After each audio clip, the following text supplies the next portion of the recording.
Hi, Medical Wildcats. I'm Joseph Guggenheim. I'm a 1972 alum of the medical school, and today's presentation is on Cook County Hospital, the second century. I've taken the name The Old Lady on Harrison Street from the definitive history of the hospital by Dr. John Raffensperger, one of our former professors of surgery, now an emeritus professor of surgery. Last month, we discussed the first century of medical care in Cook County from the advent at Fort Dearborn until the building on West Harrison Street. Today we'll take up from West Harrison Street until the current time. Next.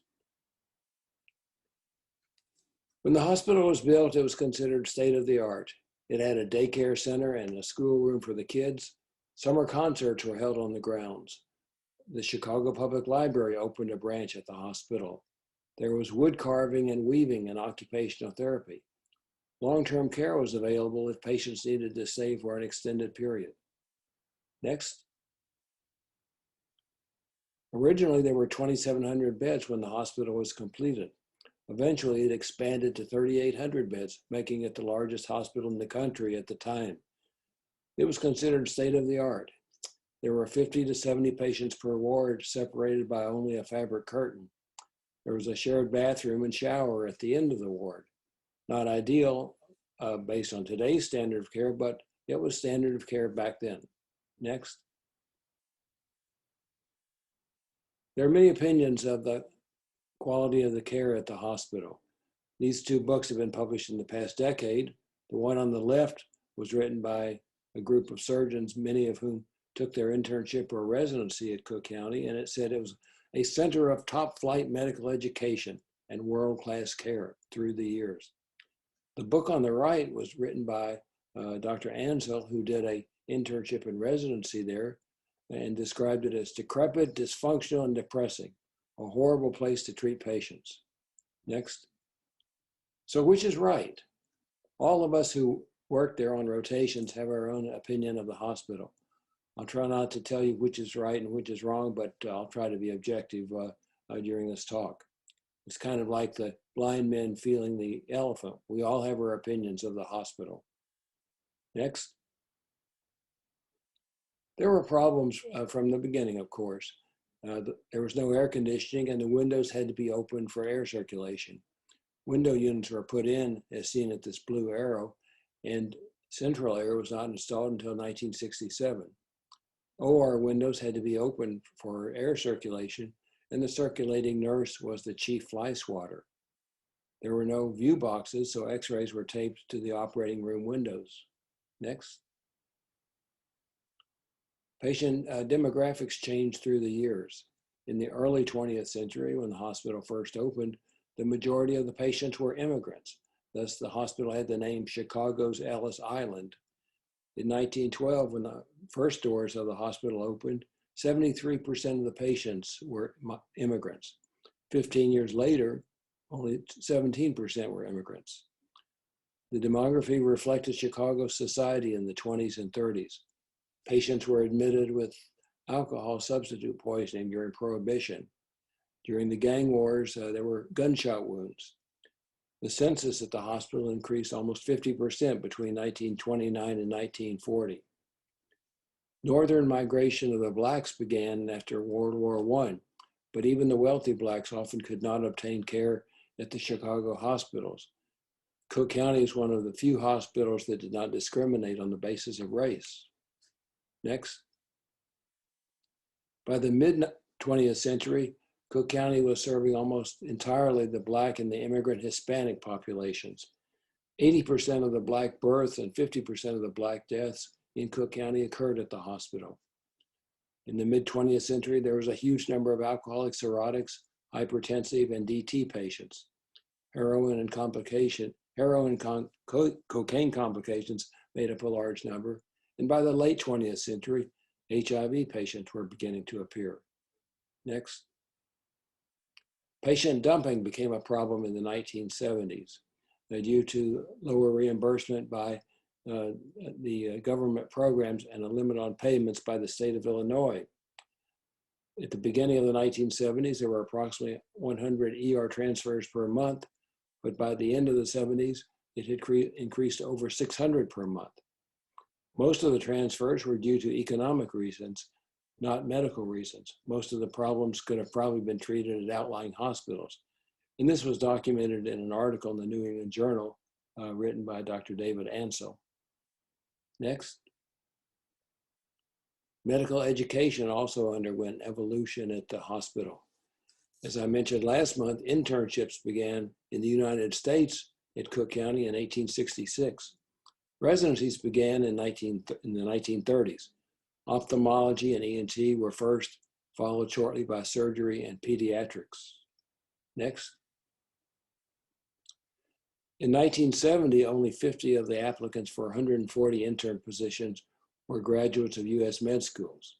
But by 1976, 70% of the house staff were graduates of U.S. med schools. The program was on probation when Dr. Robert Moss took over in 1977. In 1978, the house staff organized for collective bargaining. In the 1990s, Dr. Herman Reyes recommended that all 5 Chicago medical schools send students to rotate through the emergency room at Cook County so they would know what it was like to take care of indigent patients. Northwestern and Loyola declined. Next. There are many personalities that left an indelible mark on the care at Cook County Hospital.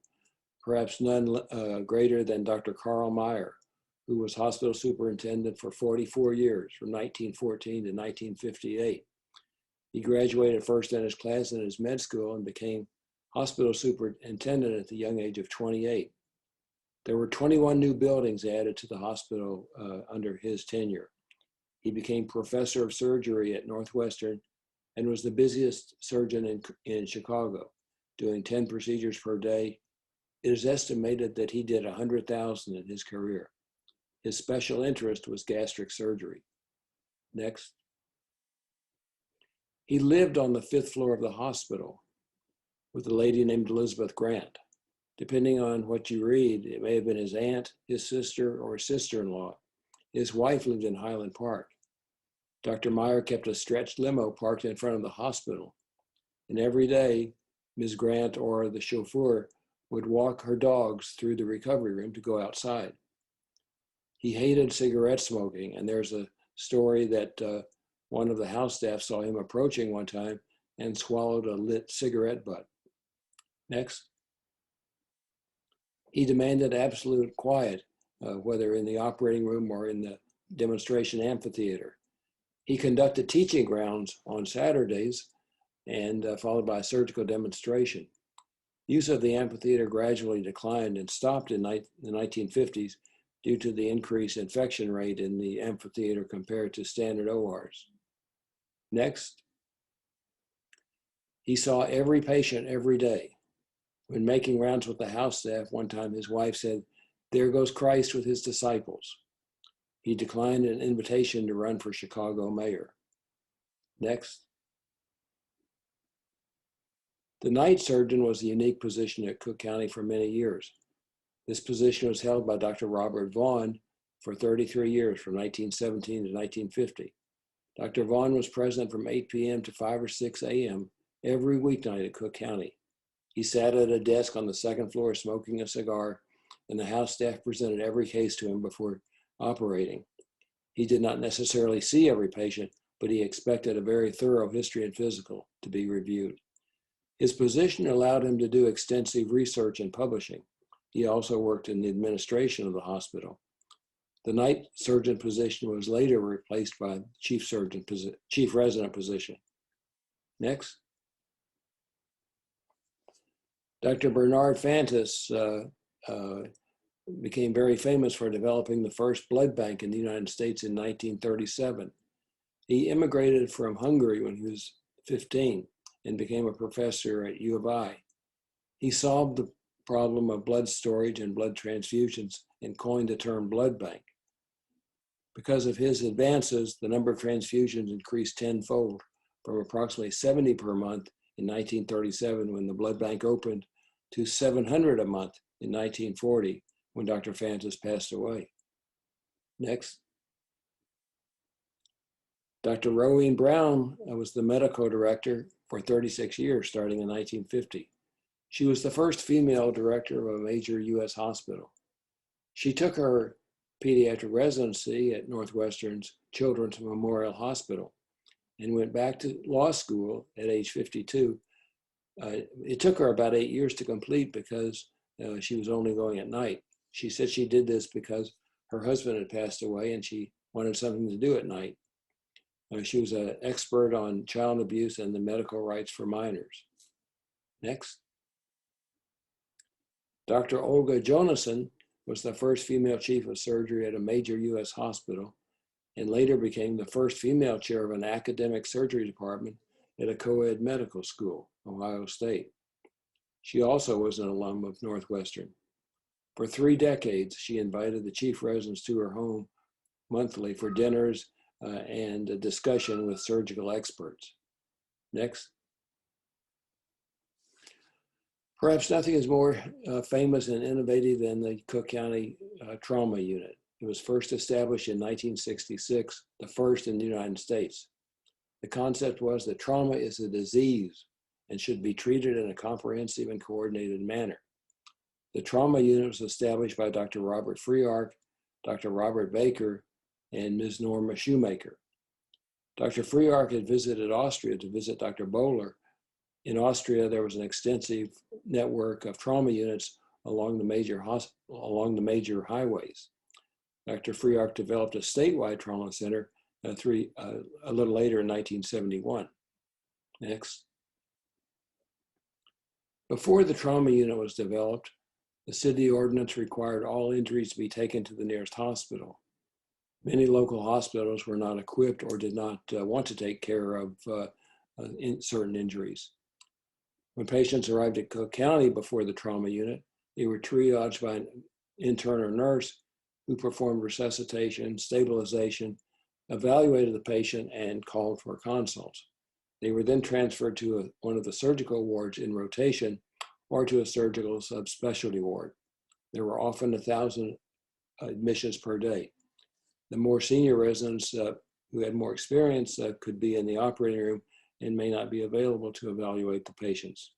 There was no surgical ICU. Anesthesia was done mostly by nurse anesthetists. Next. There was also a lack of ambulances in Cook County. These cars lined up along the slushy road next to Cook County were called squadrils. They were driven by the police department. They were nicknamed meat wagons. The doctors got to know the police by name and vice versa, and the police would seldom give a county doc a traffic ticket. Next. Dr. Robert Freeark was one of the founders of the trauma unit. He was a Chicago native and a Northwestern alum. He was the first full-time salaried surgeon at Cook County beginning in 1958. He became chairman of the Department of Surgery in 1960 and hospital superintendent in 1968. He built a salaried full-time staff and hired surgical subspecialists. He elevated teaching and patient care and encouraged publishing and research.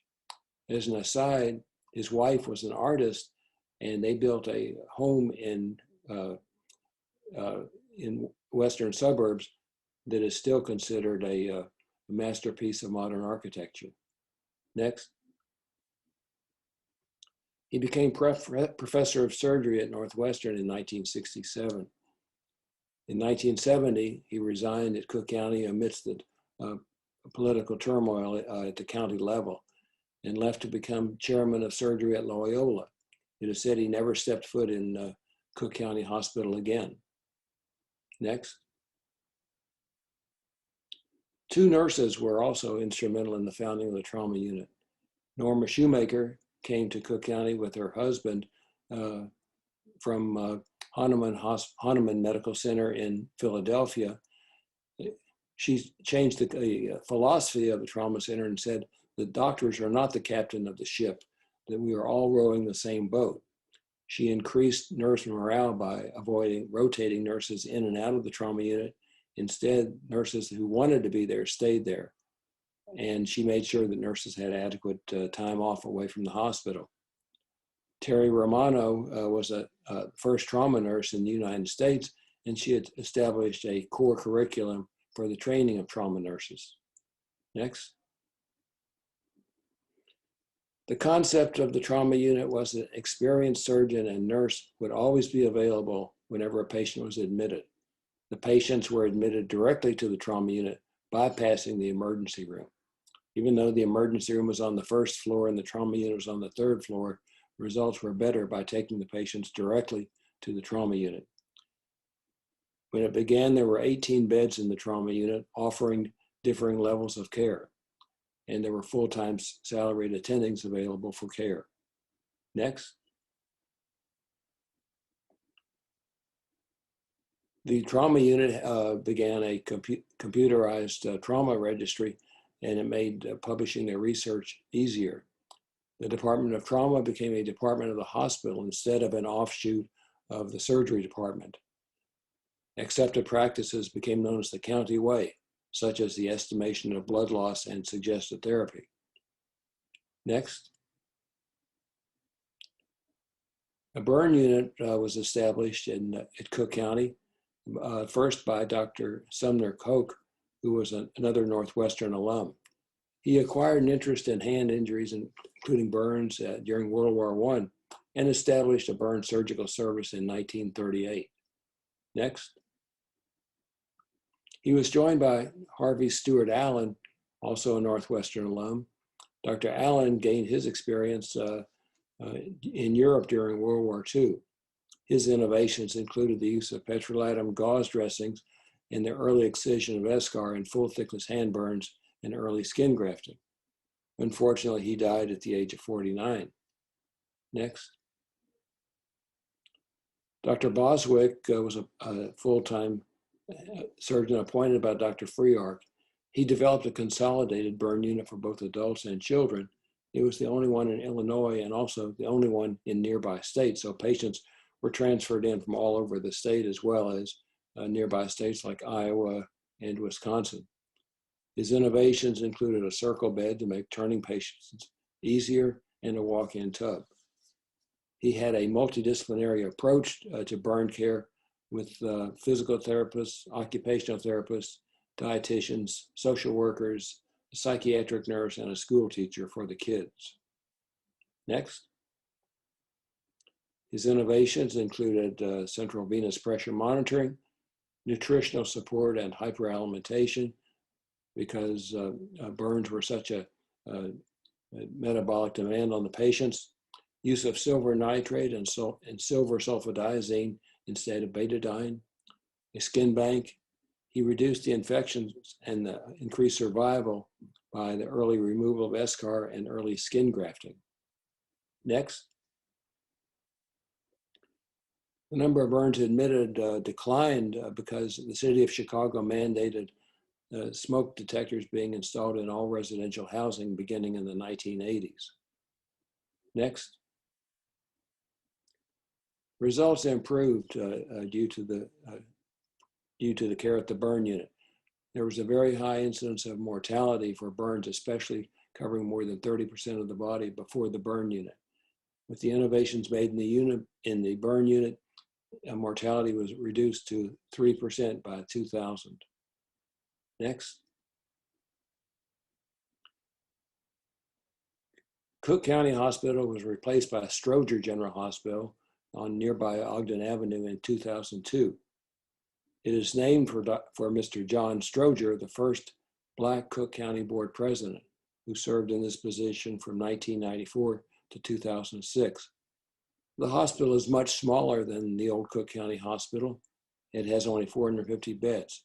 Not as many beds were necessary because of the government programs for reimbursement for indigent and uninsured patients, and the advent of outpatient surgery, minimally invasive surgery, and the use of outlying medical facilities that were run by the county. Next. Stroger offers freestanding residencies in the following specialties. Next.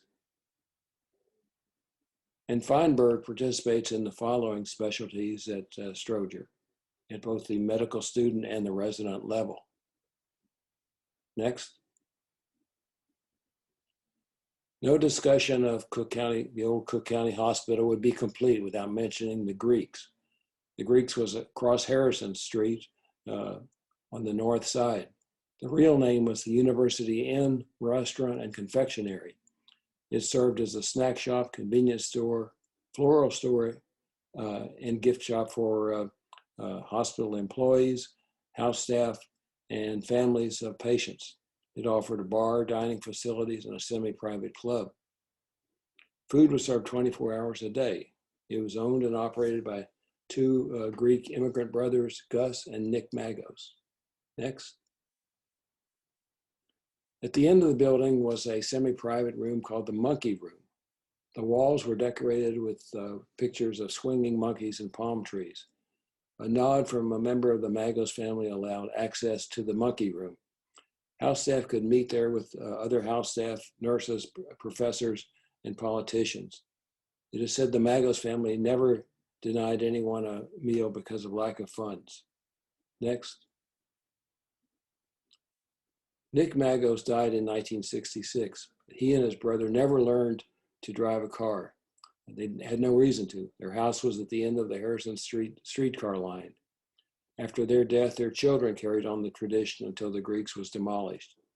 Many future doctors received silent scholarships from the Magos family, but it is said that no bill or obligation ever went unpaid.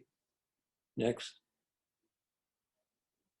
So what happened to the building on Harrison Street?